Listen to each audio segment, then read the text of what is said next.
Alden Richard update. And spotted si Alden sa Concept 1 wheels.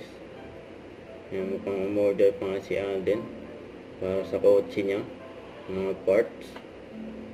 Yan, ganda pa nga na smile ni Alden eh. Yan, nagpa-picture pa nga kay Alden, mga nandyan. Tapos ito pa yung reaction nila na makita nila si Alden dyan sa video Paseo Tower dyan sa Makati. Yung pinagkaguluhan dyan si Alden eh. Yan, yung ambassador si Alden dyan ng BDOV Pineways. Welcome si Alden dyan eh sa video.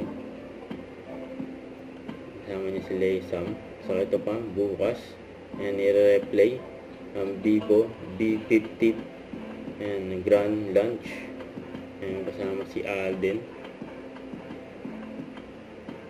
6:30. Saya ng event na yun, no? May palaro. Sumama lang dyan si Alden. So may iba pa niya mga kasama. For Vivo V50. Ang ganda ng cellphone eh. And Alden Richards. Don't forget to subscribe and click the notification bell for more update. This is Richard Reaction Vlog. Stay tuned for more videos. See ya.